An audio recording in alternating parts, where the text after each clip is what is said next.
दर्द ए इश्क part 1। Vicky farm house में चेयर पर बैठे बैठे अपनी डायरी में कुछ लिख रहा था। तभी एक लड़की के चिल्लाने की आवाज आती है। विकी फिर भी डायरी में लिख ही रहा होता है। फिर थोड़ी देर बाद वो अपनी डायरी बंद करके जिस दिशा से लड़की की आवाज आई वहां देखता है। वो खड़े होकर उस लड़की की ओर कदम बढ़ाता है। वह लड़की सोफे पे बेहोश पड़ी थी। विकी अपने बॉडीगार्ड्स को जाने का इशारा करता है।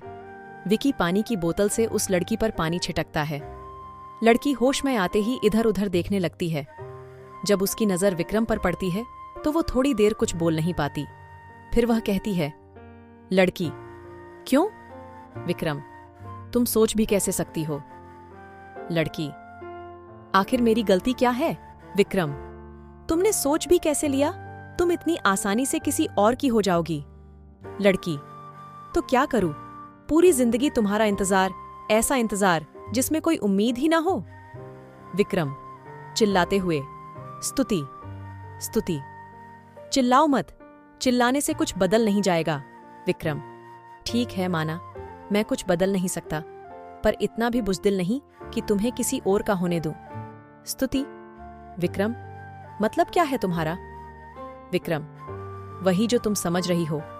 स्तुति, तुम रेहान को कुछ नहीं करोगे, समझे तुम? विक्रम, मैंने रेहान का नाम लिया ही कब है? मान गए तुम्हारी मोहब्बत को।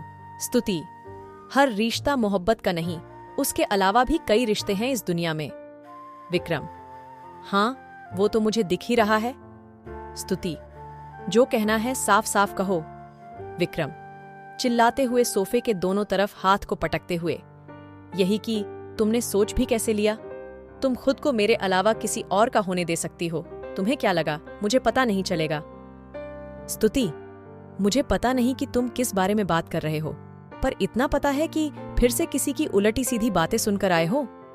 विक्रम, हाँ, सुना भी और देखा भी। अब बारी है फाइनल डिसीजन की। स्तुति, विक्रम, मतलब क्या है तुम्हारा? देखो, जो तुमने सुना वो सब गलत है। तुम पहले भी कई बार गलती कर चुके हो।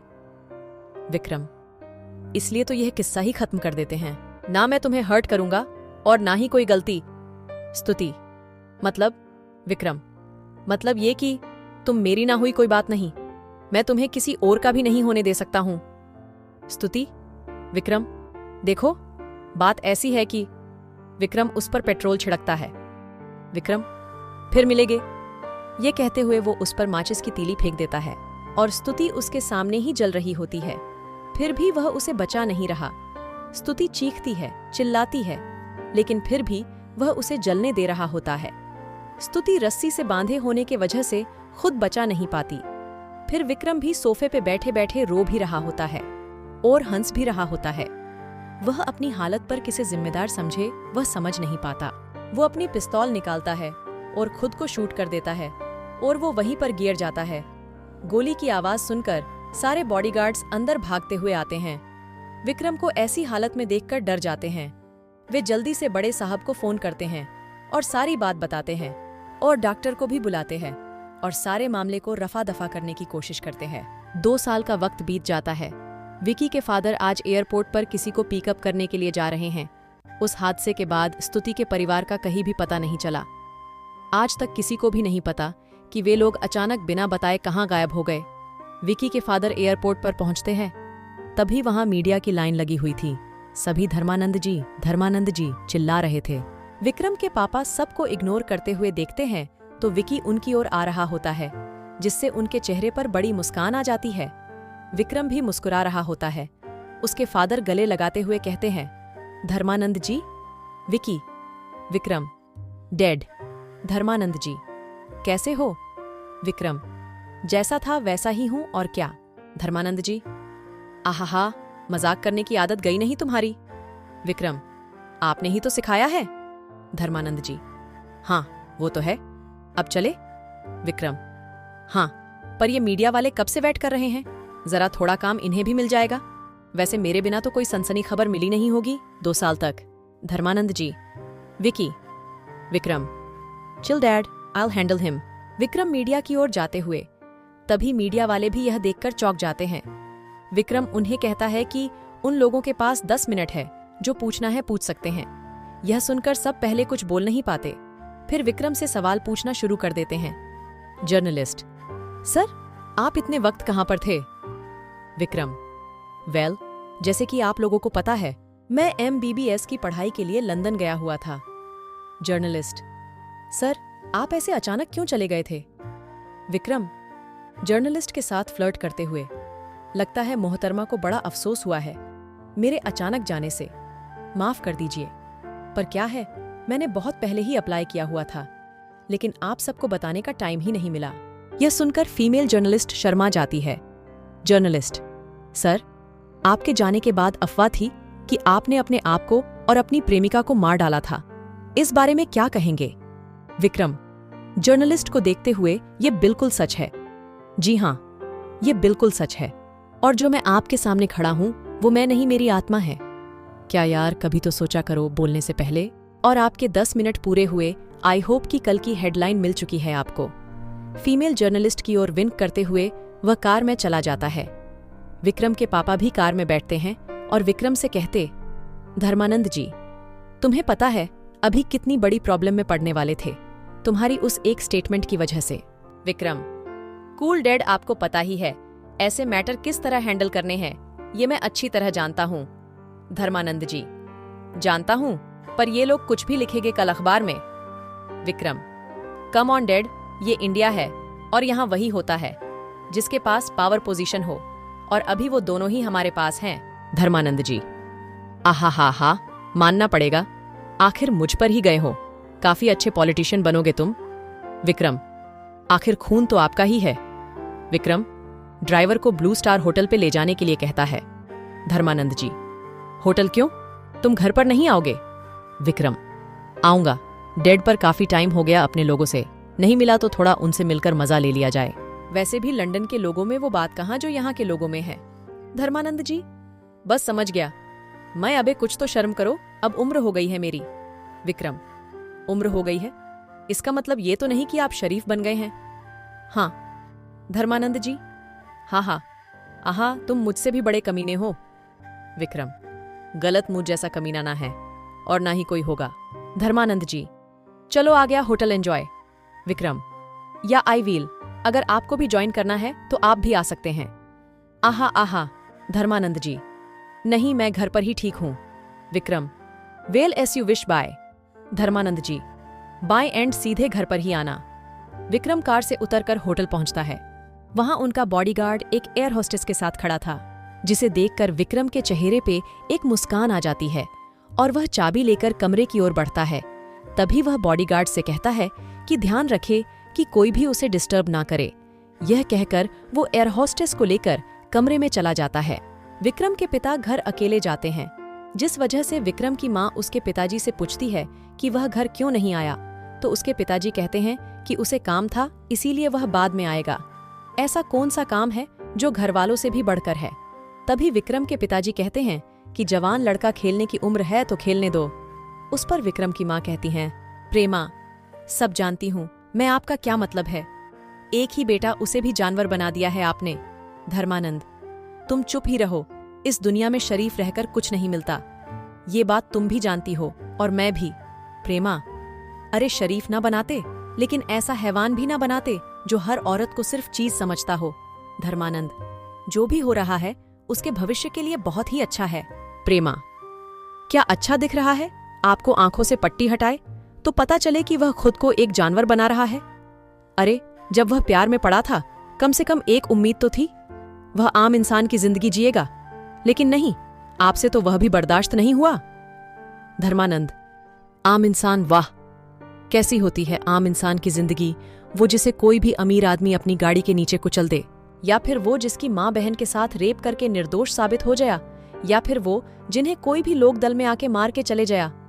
प्रेमा, तुम भी जानती हो और मैं भी, यहाँ पर सिर्फ पावर की ही चलती है, और पावर उनके पास है जिनके पास ये आम इंसान है, तो उन्हें हथियार बनाओ, ना कि खुद हथियार बनो। प्रेमा: इंसानियत नाम की कोई चीज बाकी है, या फिर वो भी बेच दी आपने राजनीति में?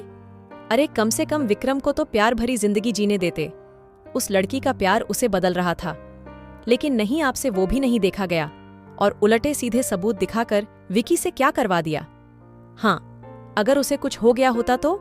धर्मानंद: देखो, तुम भी जानती हो कि विकी को जरा सी खरोच आती है तो भी मैं देख नहीं पाता, तो उसे खुद को मारने के बारे में सोच भी कैसे सकता हूँ। मैं तो बस उस लड़की को विकी से दूर करना चाहता था, बस। प्रेमा: हाँ, तो हुआ क्या? आपने उसे एक स्तुति का कातिल। धर्मानंद चिल्लाते हुए: प्रेमा, आज के बाद उसका नाम तुम्हारी जुबान पर ना आए, समझी तुम? प्रेमा: चिल्लाने से सच्चाई बदल नहीं जाएगी। धर्मानंद: वो जो भी हो, पर सच्चाई यही है कि वह बात उसी रात दफन हो गई थी और आगे से मुझे उस रात के बारे में कुछ भी बात सुनाई ना दे। ये बात तुम जितनी जल्दी समझो उतना बेहतर है। प्रेमा: ठीक है, नहीं करूँगी बात, लेकिन एक बात याद रखिए, विक्रम के दिल में वह बात दबी हुई है और रहेगी, क्योंकि वह आज भी उससे प्यार करता है। धर्मानंद: क्या फर्क पड़ता है वो प्यार करता है या नहीं, क्योंकि मरे हुए लोग वापस नहीं आते। प्रेमा: लेकिन दिल तो वापस धड़क सकता है ना, और वो फिर से जरूर धड़केगा। धर्मानंद: आहा, प्रेमा, ये रियल लाइफ है यहाँ पे, ये डायलॉग नहीं नाम चलता है। और जो 2 साल मैंने उसे ट्रीटमेंट के लिए भेजा था, उसमें मैंने उसे ऐसा पत्थर दिल बनाया है कि अप्सरा भी आएगी तो भी वह प्यार के बारे में नहीं सोचेगा। प्रेमा, एक दिन आएगा जब मेरा बेटा फिर से प्यार करेगा, और उस वक्त मैं आपके इस गंदे विचार को उसकी ओर भटकने भी नहीं दूंगी। धर्मानंद: प्रेमा, वो दिन आएगा, तब की तब देखेंगे। अभी तुम खाना लगाओ, मुझे मीटिंग के लिए देर हो रही है। प्रेमा गुस्से में राजू को बुलाकर कहती है कि साहब के लिए खाना लगाओ, और सब्जी में मिर्ची ज्यादा डालने को कहती हैं, जिससे राजू कहता है कि बड़े साहब तीखा नहीं खाते। प्रेमा कहने ही वाली होती है कि धर्मानंद कहता है कि आज कुछ ज्यादा ही मीठी बातें सुनी हैं, तुम्हारी मैडम ने तो हजम नहीं हो रही, इसीलिए तीखा ही बनाओ। यह कहकर धर्मानंद हंसते हुए फ्रेश होने चले जाते हैं।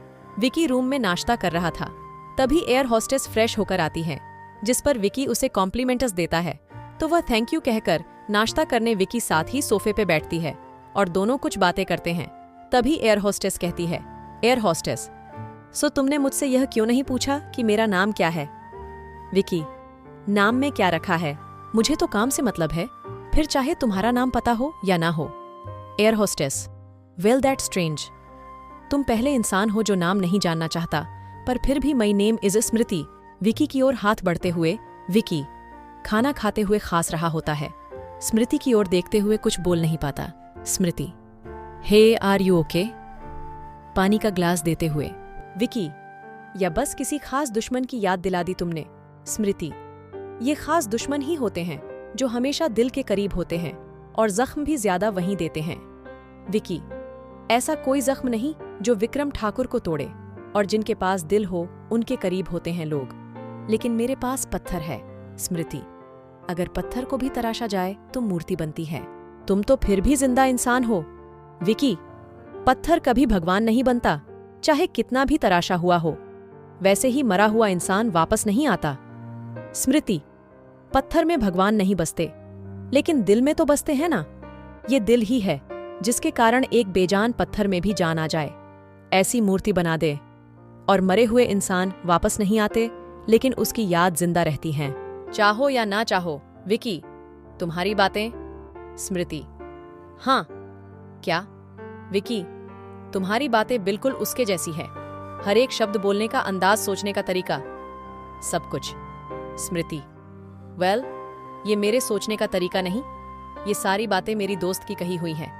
वह काफी लोगों को ऐसे ही सोचने पर मजबूर कर देती है। विकी: अच्छा ही है, बिकॉज ये सोच मुझे काफी इरिटेट करती है। एंड अब ये टॉपिक पे कोई बात नहीं होगी। Am I clear? Smriti: okay fine, पर हम फिर कभी दोबारा मिलेंगे। विकी: सॉरी स्वीट हार्ट, तुम हो तो काफी एंटरटेनिंग, लेकिन किसी चीज को एक बार यूज कर लेने के बाद फिर से मैं उसे यूज नहीं करता। स्मृति: मतलब? विकी: मतलब इस is our first and last meeting. Smriti: हाँ। विकी: हा, you are very cute plus lucky. Smriti: lucky? Vicky: lucky क्योंकि नॉर्मली मैं काम पूरा होते ही बिना बात किए चला जाता हूं, और यहां देखो तुम मेरे साथ नाश्ता कर रही हो, एंड कॉम्प्लीमेंट भी मिल रहा है, so that's really big deal, you know. Smriti बिना कुछ कहे खाना खा रही होती है। Vicky: so now I have to go, so take care and don't miss me too much. Smriti की ओर विंक करते हुए गाल पे एक किस करता है और वह रूम में से निकल जाता है। विकी होटल से बाहर निकलता है तो उसका बॉडीगार्ड वहां कार लेके खड़ा था। वह कार में बैठ जाता है और ड्राइवर कार स्टार्ट करता है। विकी मोबाइल में कुछ देख रहा होता है। तभी ड्राइवर अचानक ब्रेक मारता है तो विकी उसकी ओर देखता है तो सामने एक लड़की खड़ी थी, जिसे देखकर विकी गुस्से से आग बबूला हो जाता है और कार से उतरकर कहता है, विकी, अगर मरने का इतना ही शौक है तो कहीं और जाके मरो। मेरी कार इतनी सस्ती नहीं जो ये सस्ता खून इन पर लगाने आ गई। लड़की, एक्सक्यूज मी। विकी की ओर देखते हुए, ये डॉगी सड़क पर था और तुम जैसे अमीर जादों की आदत है, इंसान हो या जानवर, सबको अपनी गाड़ी के नीचे कुचल देना। हाँ, विकी उस लड़की को देखता ही रहता है। पहली बार इतने साल में उसके दिल की धड़कन तेज हो गई थी। लड़की, ऐसे घुर क्या रहे हो? सब तुम्हारे अधीन नहीं होते और न ही मैं तुम्हारे चमचों में से हूं, जिसे तुम कहो दिन तो दिन और रात कहो तो रात मान ले, और जिसे तुम सस्ता खून कह रहे हो ना, यही खून वाले लोग दिन रात तुम्हारी सेवा करते हैं। रहीश बाप की बिगड़ी हुई औलाद। विकी गुस्से से उसके हाथ पकड़ते हुए इसके आगे एक और लफ्ज बोली, ना तो तुम्हारा वो हाल करूंगा कि तुम सपने में भी चैन नहीं मिलेगा। लड़की विकी को धक्का देते हुए, क्या करोगे? हाँ, बता ही दो, तुम मार डालोगे मुझे या किडनैप करवाओगे? हाँ, तुमने समझ के क्या रखा है खुद को? कहीं के नवाब हो तुम। विकी, तुम जो बोल रही हो ना, ये एक एक शब्द याद रखना, क्योंकि यही वो शब्द है जिसके कारण तुम्हारी जिंदगी नर्क बनेगी। लड़की, वाह क्या बात है, और कुछ बाकी है तो वो भी कह दो। विकी गुस्से से उसका हाथ पकड़ते हुए, अपनी औकात में रहना सीखो वरना। लड़की, औकात में ही हूं, इसलिए अभी तक थप्पड़ मारा नहीं वरना। ये कहते ही वह विकी के हाथ पर नाखून से खरोच लेती है, जिसे विकी से उसका हाथ छूट जाता है। विकी, तुम। लड़की रोड की दूसरी ओर जाते हुए कहती हैं, हाँ मैं, ये खरोच थी, मुझसे बदतमीजी करने के लिए समझें। आइंदा लड़की से कैसे बात करें वो सीख लेना, लोमड़ी कहीं के। विकी, लोमड़ी? विकी के बॉडीगार्ड उसके हाथ में एंटीसेप्टिक लगाने ही वाले होते हैं। तभी विकी कहता है कि यह निशानी उसने बड़े प्यार से बनाई है, तो इसे ऐसे कैसे मिटाने दूं? आखिरकार उसे भी तो पता चलना चाहिए कि मुझे चोट पहुंचाना, यानी उसने खुद को चोट पहुंचाई है। अब वह खुद दर्द महसूस करेगी और मुझे मरहम भी खुद ही लगाएगी। यह कहकर वह कार में मुस्कुराते हुए बैठ जाता है। कहानी जारी रहेगी। आगे की कहानी अगले भाग में, अगला भाग जल्द ही आएगा। कमेंट में जरूर बताएं कि आपको कहानी कैसी लगी। कहानी अच्छी लगी है तो वीडियो को लाइक कीजिए, शेयर कीजिए और हमारे चैनल को सब्सक्राइब करके बेल आइकॉन को भी दबा लीजिए, ताकि मैं जब भी वीडियो अपलोड करूं आपको वीडियो का नोटिफिकेशन मिल सके। तो चलिए दोस्तों, मिलते हैं नेक्स्ट वीडियो में। तब तक के लिए bye and thanks for watching video.